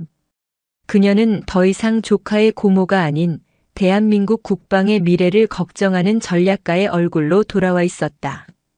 마 중령의 그 오만한 태도는 그 개인의 인성 문제이기도 하지만 우리 군 조직 깊숙이 박혀있는 잘못된 권위주의와 차별의식의 단면을 보여주는 것일지도 몰라. 군복을 입었다는 이유만으로 민간인을 아래로 보고 남성이라는 이유만으로 여성을 멋대로 재단하는 그릇된 생각 말일세. 이런 종양은 초기에 도려내지 않으면 결국 군 전체를 병들게 만들 거야. 그녀의 지적은 전곡을 찔렀다. 서진우 중장은 침통한 표정으로 고개를 끄덕였다. 저도 통감하고 있습니다, 선배님. 마 중령 같은 자가 대대장이라는 중책을 맡고 있었다는 사실 자체가 저희 군의 인사검증 시스템에 심각한 구멍이 있다는 증거입니다. 이번 일을 계기로 전군 지휘관들의 인성 및 리더십 평가 시스템을 전면 재검토하겠습니다. 좋은 생각이야. 지인은 잠시 창밖을 바라보았다. 폭풍이 핥히고 지나간 자리, 어수선한 분위기 속에서도 각자의 자리로 돌아가 묵묵히 상황을 수습하는 사병들의 모습이 보였다. 그녀의 시선이 다시 서 중장에게로 향했다. 그리고 서 장군. 마지막으로 한 가지만 더 당부하지. 오늘 이 사건의 본질은 군의 명예를 지키는 것이 무엇인가에 대한 답을 담고 있네. 군의 명예는 높은 계급장이나 위압적인 구호로 지켜지는 게 아니야. 우리가 보호해야 할 국민 한 사람 한 사람을 존중하는 마음, 그리고 그들을 위해 기꺼이 우리 자신을 낮출 줄 아는 겸손함에서 비롯되는 걸세. 장병들뿐만 아니라 그들의 가족까지도 말이야. 오늘 저 중령은 그걸 몰랐던 거고. 그녀의 말 한마디 한마디는 서진우 중장의 가슴에 깊이 새겨졌다. 그것은 단순한 조언을 넘어 군의 정신을 바로 세우는 근본적인 철학이었다. 폭풍은 지나갔다. 하지만 그 폭풍이 남긴 것은 파괴와 혼란만이 아니었다. 모든 것을 무너뜨린 폐허 위에서 비로소 무엇을 새로 세워야 할지가 명확하게 보이기 시작했다. 그 중심에 오지인이라는 전설이 고요하지만 강렬한 등대처럼 서 있었다.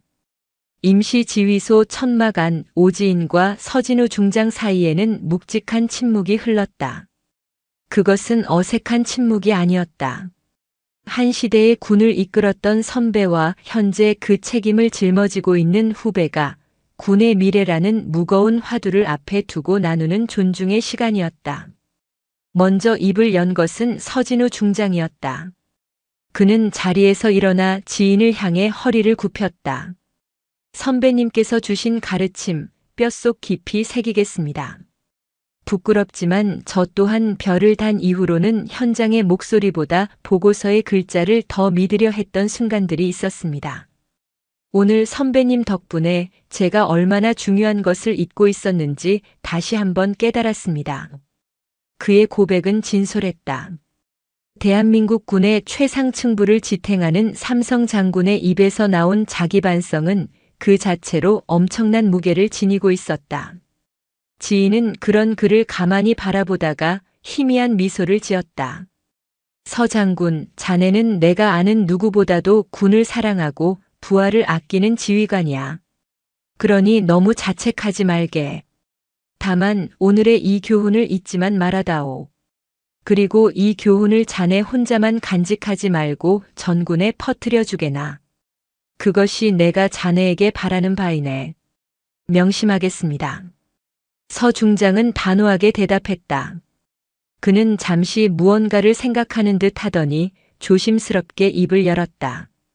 선배님, 그래서 말입니다만 마평철 중령의 처분에 대해 선배님의 고견을 여쭙고 싶습니다. 물론 군법에 따라 엄정하게 처리하겠지만 이 사건의 가장 큰 피해자는 선배님이시니 선배님의 의중을 참고하는 것이 도리라 생각합니다. 불명예 전역을 시키는 것은 물론이고 가능한 모든 징계 절차를 밟을 생각입니다. 그것은 당연한 수순이었다. 군의 대선배를 모욕하고 지휘관으로서의 품위를 심각하게 손상시킨 마 중령에게는 군법이 허용하는 가장 무거운 처벌이 내려질 것이 분명했다. 많은 이들이 그것이 마땅한 정의라고 생각할 터였다. 하지만 지인의 생각은 조금 달랐다. 그녀는 잠시 턱을 괜 채 생각에 잠겼다. 그녀의 눈빛은 한 명의 범죄자를 처벌하는 것을 넘어 더 근본적인 문제의 해결책을 찾고 있는 전략가의 그것이었다. 서 장군. 저자를 단순히 군복만 벗겨서 사회로 내쫓는 것, 그게 과연 최선일까? 예.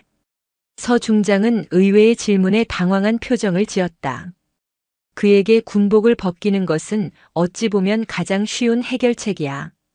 우리 군 조직에서 문제아를 지워버리는 거니까. 하지만 그는 군복을 벗는 순간 더 이상 군의 통제를 받지 않는 민간인이 되겠지. 과연 그가 자신의 잘못을 진심으로 뉘우칠까? 아니, 아마 그는 평생 군에 대한 원망과 자신의 편견을 합리화하며 살아갈 가능성이 높아. 우리는 범죄자 한 명을 사회에 돌려보내는 것밖에 안 되는 셈이지. 그녀의 통찰은 날카로웠다. 처벌의 목적은 응징이 아니라 교화에 있어야 한다는 근본적인 질문을 던지고 있었다. 제가 생각하는 진정한 교훈은 그를 파멸시키는 것이 아니라 그를 변화시키는 것이네. 그가 저지른 잘못의 무게를 그의 남은 군 생활 내내 뼈저리게 느끼게 만들어야 해. 그가 경멸하고 무시했던 대상 앞에서 스스로가 얼마나 어리석었는지를 매일같이 깨닫게 만들어야 한다는 말일세. 그렇다면 선배님께서 생각하시는 방안은 무엇입니까? 서진우 중장은 완전히 그녀의 말에 빠져들었다. 그는 오지인이 그리고 있는 더 큰 그림이 무엇인지 궁금했다. 그를 최전방 격오지로 보내게. 지인의 입에서 나온 첫 마디는 예상 밖의 것이었다. 편안한 후방이나 행정부서가 아니라 가장 힘들고 열악한 곳. 그곳에서 계급장 다 떼고 일개 병사들과 똑같이 먹고 자고 훈련하게 만들어. 그리고 그녀는 잠시 말을 멈추고 서중장의 눈을 똑바로 바라보았다. 그가 가게 될 부대의 지휘관을 유능한 여군 장교로 임명하게. 그가 평소라면 쳐다보지도 않았을 여성이라는 이유만으로 능력을 폄하했을 바로 그런 지휘관 말이야. 그는 매일 아침 자신이 무시했던 여성 지휘관에게 경례를 하고 명령을 받고 평가를 받아야 할 걸세. 그에게는 매일매일이 살아있는 지옥 같겠지만 그것만이 그의 썩어빠진 선민의식과 차별주의를 뿌리 뽑을 수 있는 유일한 길이야. 그것은 실로 강철 나비다운 잔혹할 정도로 예리하고 효과적인 처방이었다. 단순히 군복을 벗기는 것과는 차원이 다른 한 인간의 영혼을 개조하려는 거대한 계획이었다. 마평철 중령이 가장 소중하게 여겼던 남성 지휘관으로서의 권위를 그가 가장 경멸했던 대상의 발 아래에 처박아 버리는 상징적인 조치였다. 서진우 중장은 온몸의 전율을 느꼈다. 그는 오지인이라는 거대한 산의 깊이를 다시 한번 실감했다. 그녀는 단순히 분노하고 복수하는 차원을 넘어 이 사건을 군 전체를 위한 쓰디쓴 약으로 사용하려 하고 있었다. 그리고 리더십 재교육 프로그램에 보내. 다른 장교들과 함께가 아니라 특별 과정으로. 그 프로그램의 교관으로 인권 문제에 가장 정통한 군 법무관과 심리 상담 전문가, 그리고 전역한 여군 선배들을 초빙하게. 그들이 마 중령의 머릿속에 박혀있는 낡고 비뚤어진 생각들을 하나하나 깨부수도록 만들어야 해. 알겠습니다, 선배님. 서진우 중장은 자리에서 일어나 경례했다. 그의 눈에는 조금 전의 송구함 대신 깊은 존경과 결의가 가득 차 있었다. 선배님께서 주신 말씀 단 하나도 땅에 떨어뜨리지 않고 반드시 실행하겠습니다. 이 사건을 우리 군이 한 단계 더 성숙해지는 계기로 만들겠습니다. 그렇게만 해준다면 내가 오늘 받은 모욕감 따위는 아무것도 아닐세. 지인은 비로소 편안한 미소를 지었다. 그녀는 복수를 원한 것이 아니었다. 변화를 원했던 것이다. 천막 밖으로 나오자 어느새 어수선했던 분위기는 대부분 정리되어 있었다. 특전사령관과 헌병대장이 도착해 서진우 중장에게 거수 경례를 하고 있었고 행사는 중단된 채 가족들을 귀가시키기 위한 절차가 진행되고 있었다. 지인은 멀리서 자신을 기다리고 있는 조카 강아람을 발견했다. 하람의 곁에는 그의 선임으로 보이는 몇몇 병사들이 어색하게 서서 말을 걸고 있었다. 아까와는 180도 달라진 태도였다. 지인이 다가가자 그들은 화들짝 놀라며 경례했다. 충, 성, 저희가 강아람 일병 선임들입니다. 아까는 정말. 그들은 말을 잇지 못했다. 지인은 부드럽게 웃으며 그들의 어깨를 두드려 주었다. 고생들이 많군. 우리 하람이 부족한 점이 많을 테니 앞으로도 잘 좀 챙겨주게. 아닙니다. 저희가 더 잘 모시겠습니다. 그들은 거의 맹세에 가까운 대답을 했다. 그 모습에 하람은 얼굴이 빨개졌지만 싫지는 않은 눈치였다. 모든 것이 제자리를 찾아가고 있었다. 아니, 이전보다 더 나은 자리를 찾아가고 있었다. 지인은 조카의 팔짱을 끼고 부대 정문을 향해 걸었다. 그녀의 등 뒤로 서진우 중장을 비롯한 수많은 장성들과 장교들이 꼿꼿한 자세로 서서 그녀가 완전히 사라질 때까지 경례를 하고 있었다. 차가운 강철로 새겨진 오늘의 교훈은 단순한 징계 서류 위에만 남는 것이 아니었다. 그 자리에 있던 모든 이들의 마음속에 영원히 지워지지 않을 강렬한 인장처럼 새겨졌다. 진정한 힘과 리더십이 무엇인지에 대한 잊을 수 없는 가르침이었다. 2707 부대에서 벌어진 그날의 사건은 조용히 덮일 수 있는 성질의 것이 아니었다. 합동참모차장이 직접 행차하고 현장에서 대대장이 직위 해제되어 헌병 때에 연행된 사건. 그리고 그 중심에 전설적인 여성 장군 강철 나비오지인이 있었다는 사실. 이 모든 요소는 사건이 군 내부 통신망과 입소문을 통해 빛의 속도로 퍼져나가기에 충분한 자양분이었다. 파문은 707 부대 내부에서 가장 먼저 그리고 가장 거세게 일었다. 사건 다음 날 부대는 발칵 뒤집혔다. 마평철 중령의 직위 해제 소식과 함께 그가 저지른 만행이 소문이라는 이름으로 부대 전체에 유포되었다. 처음에는 믿지 못하던 장병들도 행사에 참석했던 동료들과 가족들의 생생한 증언이 이어지자 경악을 금치 못했다. 특히 강아람이 속한 중대는 그야말로 초상집 분위기였다. 평소 하람을 어수룩하다며 무시하고 괴롭혔던 몇몇 선임들은 얼굴이 사색이 되어 하람의 눈치만 살폈다. 그들은 자신들이 괴롭혔던 후임의 고모가 자신들의 군 생활을 단번에 끝장낼 수도 있는 전설적인 인물이었다는 사실에 공포를 느꼈다. 하람아 아니 강일병. 뭐 필요한 거 없어? PX라도 같이 갈까? 어제 고모님 가시고 괜찮았어? 우리가 뭐 도와줄 일이라도 있으면 언제든지 말하고. 그들의 어색하고 비굴하기까지 한 태도에 하람은 오히려 자신이 더 불편해졌다. 그는 고모의 후광을 이용해 무언가를 얻고 싶은 마음이 전혀 없었다. 그는 그저 예전처럼 조용히 자신의 임무를 수행하고 싶을 뿐이었다. 이런 분위기를 감지한 사람은 중대장이었다. 그는 하람을 따로 불러 면담했다. 강일병. 많이 힘들었겠군. 미안하다. 자네가 그런 일을 겪는 동안 지휘관으로서 제대로 챙겨주지 못했다. 중대장은 진심으로 사과했다. 그리고 그에게 조언했다. 어깨가 많이 무거워졌을 거다. 하지만 부담 갖지 마라. 너는 전임 합참차장님의 조카이기 이전에 우리 중대의 소중한 부대원이다. 내가 해야 할 일은 그분의 명예에 누가 되지 않도록 너의 자리에서 묵묵히 최선을 다하는 것뿐이다. 알겠나? 그 말에 하람은 비로소 마음의 짐을 조금 덜 수 있었다. 그는 고개를 깊이 숙였다. 예, 알겠습니다. 중대장님. 그날 이후 하람을 대하는 부대원들의 태도는 존중으로 바뀌었다. 그것은 더 이상 공포나 불편함이 아니었다. 위대한 군인의 가족이자 스스로도 훌륭한 군인이 되기 위해 노력하는 동료에 대한 순수한 존중이었다. 파문은 특전사령부를 넘어 육군 본부와 합동참모본부로까지 번져나갔다. 서진우 중장은 오지인과의 약속을 지켰다. 그는 이 사건을 개인의 일탈로 축소하지 않고 군 전체의 문제로 공론화했다. 그의 주재로 긴급 주요 지휘관 회의가 소집되었다.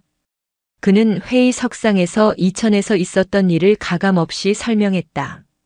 장군들의 얼굴은 굳어졌다. 특히 남성 장군들은 자신들의 조직 내부에서 벌어진 추악한 실상의 부끄러움을 감추지 못했고 소수의 여성 장군들은 남 일 같지 않은 문제에 침통한 표정을 지었다. 이번 사건은 우리 군의 부끄러운 자화상입니다. 서 중장의 목소리가 회의실을 울렸다. 우리는 적과 싸우는 법은 배웠을지 몰라도 우리 안에 있는 편견과 싸우는 법은 잊고 있었습니다. 군복이 마치 무소불위의 권력인 양착각하는 오만한 지휘관들, 여성을 동등한 전우가 아닌 성적인 대상으로 보거나 능력을 폄하하는 그릇된 성인식을 이대로 방치한다면 우리 군은 내부에서부터 썩어 무너질 것입니다. 그의 연설은 군 수뇌부의 심금을 울렸다. 회의 결과 전군을 대상으로 한 상호 존중 문화 강화 특별 지침이 하달되었다. 지휘관의 민간인 및 군 가족에 대한 갑질 행위를 엄단하고 성인지 감수성 교육을 대폭 강화하며 여군에 대한 차별적 관행을 뿌리 뽑기 위한 실질적인 대책들이 쏟아져 나왔다. 마평철 중령의 사건은 모든 리더십 교육 과정의 필수 토론 사례로 지정되었다. 그의 이름은 군 역사에 오만과 편견이 어떻게 유능한 군인을 파멸시키는가에 대한 최악의 사례로 기록되었다. 그리고 오지인의 지시대로 그는 강원도 최전방의 한 GOP 대대로 전출되었다. 그가 부임한 부대의 대대장은 육사 출신의 젊고 유능한 여군 소령이었다. 마 중령은 매일 아침 자신보다 20살은 어린 여성 지휘관에게 경례를 하고 그녀로부터 하루의 임무를 부여받았다. 처음에는 치욕과 분노로 몸을 떨었지만 시간이 지나면서 그는 깨닫기 시작했다. 그녀가 자신보다 훨씬 더 뛰어난 지휘관이라는 사실을. 그녀가 병사들을 아끼고 존중하며 그들로부터 진심 어린 신뢰를 받는 모습을 보면서 마 중령은 자신이 평생 동안 얼마나 잘못된 방식으로 군 생활을 해왔는지를 절감했다.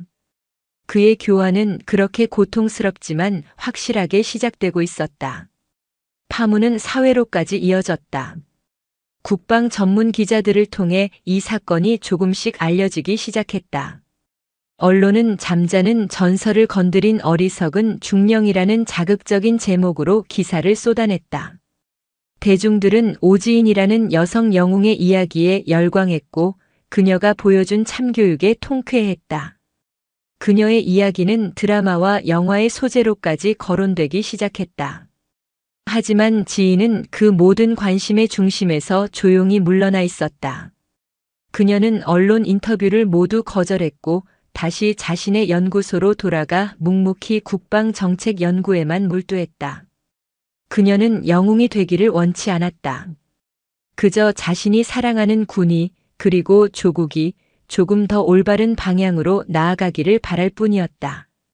몇 달 후 강아람은 첫 휴가를 나왔다. 그는 군복을 입은 채 가장 먼저 고모가 있는 서울의 한정식집으로 향했다. 오랜만에 만난 고모는 여전히 아름답고 우아했다. 하지만 이제 하람은 그녀의 외면 너머에 있는 강철 같은 내면을 볼 수 있었다. 고모, 저 이제 부대에서 엄청 잘 지내요. 동기들도 선임들도 다 저한테 잘해줘요. 그래? 다행이구나. 다 고모 덕분이에요. 정말 정말 감사해요. 하람은 진심을 담아 고개를 숙였다. 지인은 따뜻하게 웃으며 그의 손을 잡아주었다. 아니, 하람아. 내가 한 건 아무것도 없어. 모든 건 내 스스로가 이겨낸 거야. 그리고 내가 앞으로 만들어갈 거야. 두 사람은 더 이상 그날의 사건에 대해 이야기하지 않았다. 그저 평범한 고모와 조카로서 밀린 이야기들을 나누며 즐거운 시간을 보냈다. 하지만 두 사람 모두 알고 있었다. 그날의 사건이 그들의 인생을 그리고 그들이 속한 세상을 아주 조금은 바꾸어 놓았다는 사실을. 작은 나비의 날갯짓이 폭풍을 일으키듯 한 사람의 올곧은 신념이 만들어낸 파문은 굳게 닫혀있던 세상의 문을 조금씩 열고 있었다. 시간은 강물처럼 흘러 격렬했던 사건의 기억 위로 새로운 나날의 퇴적층을 쌓아 올렸다. 이천의 연병장을 뒤흔들었던 그날의 폭풍은 이제 군 내부에서 전설처럼 회자되는 하나의 이야기로 자리 잡았다. 하지만 그 이야기는 단순한 흥미거리로 소비되지 않았다. 그것은 살아있는 교훈이 되어 많은 이들의 삶과 군이라는 거대한 조직의 흐름을 아주 조금씩 그러나 분명하게 다른 방향으로 이끌고 있었다. 1년 후 다시 찾아온 가을. 707 특수임무단에서는 작년과 같은 장소에서 또 한 번의 가족 초청 행사가 열렸다. 하지만 행사의 분위기는 1년 전과는 확연히 달랐다. 부대 입구에서부터 가족들을 맞는 장병들의 표정에는 과장된 경계심 대신 따뜻하고 정중한 미소가 걸려 있었다. 행사장 곳곳에는 가장 강한 군인은 가장 따뜻한 마음을 가집니다라는 이전에는 볼 수 없었던 문구가 걸려 있었다.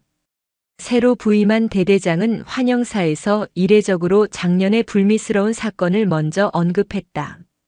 1년 전 오늘 우리는 이 자리에서 부끄러운 과오를 저질렀습니다.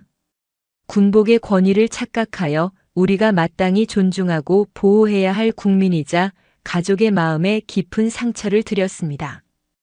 그날의 사건은 우리 부대, 아니 우리 군 전체에 뼈아픈 교훈을 남겼습니다. 진정한 명예는 상대를 억누르는 것이 아니라 스스로를 낮춰 상대를 섬기는 데서 나온다는 진리 말입니다. 오늘 이 자리는 그날의 과오를 반성하고 새로운 존중의 문화를 다짐하는 약속의 장이 될 것입니다. 그의 진솔한 연설에 가족들은 뜨거운 박수를 보냈다. 인파 속에서 이제는 어엿한 강아람 상병이 신입 대원들의 가족들을 안내하며 분주하게 움직이고 있었다. 그의 어깨는 넓어졌고 눈빛에는 자신감이 넘쳤다. 더 이상 어수룩하고 주눅든 이등병의 모습은 어디에도 찾아볼 수 없었다. 한 신병의 어머니가 높은 구두 때문에 불편해하자 그는 망설임 없이 달려가 자신의 군용 슬리퍼를 내밀며 웃었다. 어머님, 잠시 이걸로 갈아 신으십시오. 군부대라고 해서 불편함을 감수하실 필요는 없습니다. 저희가 존재하는 이유가 바로 국민 여러분의 편안함을 지키기 위함이니까요. 그의 말과 행동에는 고모, 오지인의 가르침이 자연스럽게 녹아 있었다.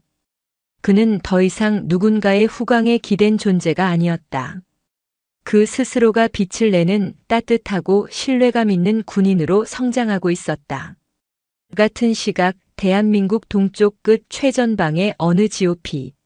삭막한 철책 너머로 북녘의 산하가 손에 잡힐 듯 보이는 소초에서 한 사내가 묵묵히 녹슨 철조망을 교체하는 작업을 하고 있었다.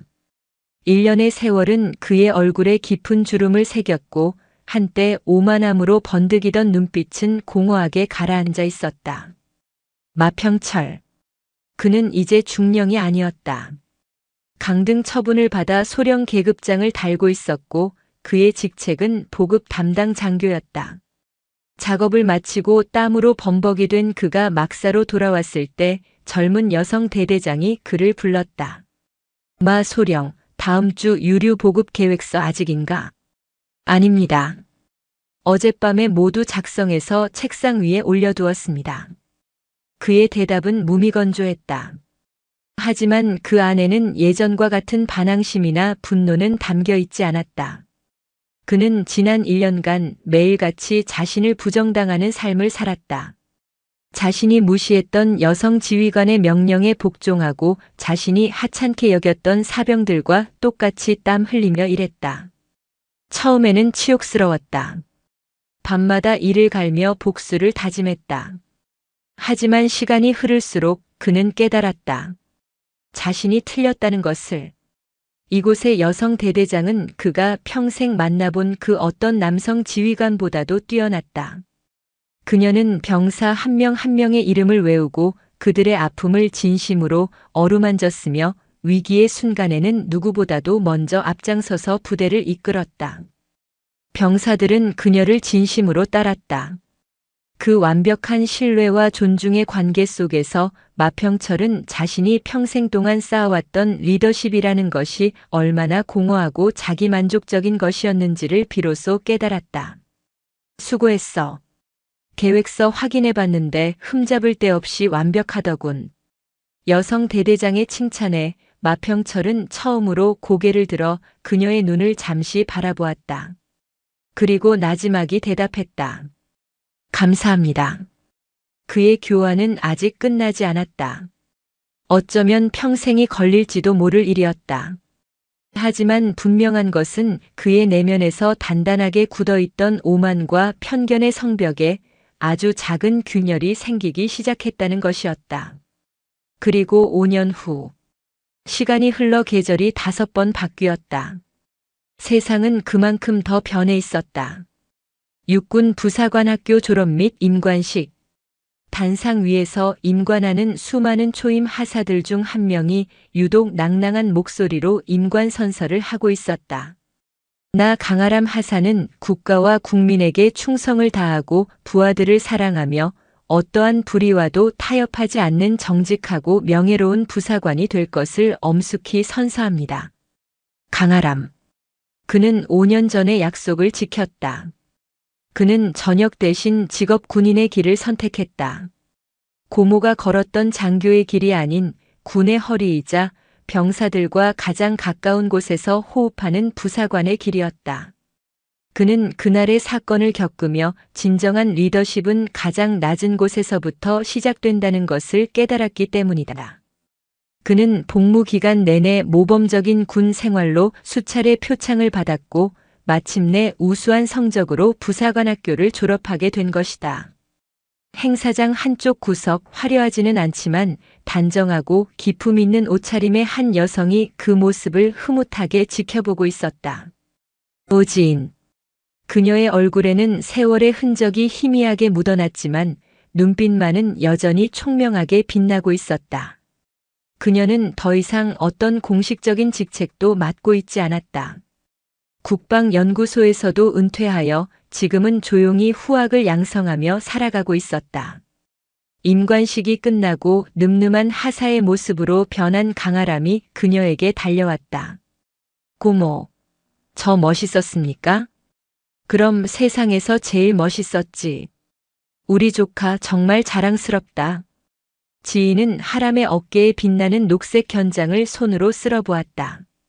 이제 갓 부착된 따끈따끈한 하사 계급장이었다. 하람아, 그 계급장의 무게를 항상 기억해야 한다. 그건 너보다 낮은 사람들을 억누르라고 주어진 무게가 아니라 그들을 지탱해주라고 주어진 무게야.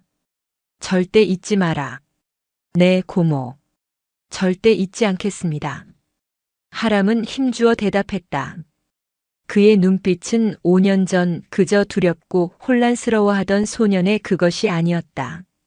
자신의 길에 대한 확신과 책임감으로 가득 찬 진정한 군인의 눈빛이었다.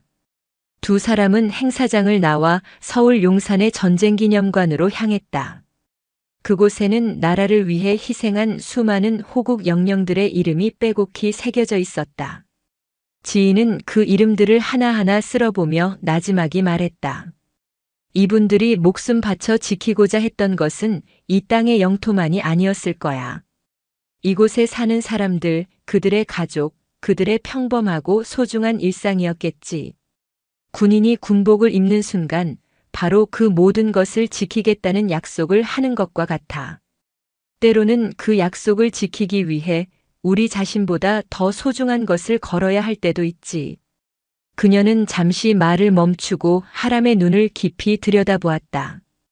5년 전 그날 내가 나를 위해 대대장 앞에서 용기를 내주었을 때 나는 너에게서 진정한 군인의 모습을 보았단다. 나를 지키려고 했던 것이 아니라 옳지 않음에 맞서려 했던 그 용기 말이야. 그 마음만 변치 않는다면 너는 분명 훌륭한 지휘관이 될 수 있을 거야. 그것은 하람이 평생 동안 들어온 그 어떤 칭찬보다도 가슴 벅찬 말이었다. 그는 자신도 모르게 눈시울이 뜨거워졌다. 하늘은 더없이 맑았다. 기념관 광장에서는 아이들이 평화롭게 뛰어놀고 있었다. 그 평화로운 풍경을 이제는 어엿한 군인이 된 조카와 그 조카를 자랑스럽게 바라보는 한때 군인이었던 고모가 나란히 서서 지켜보고 있었다.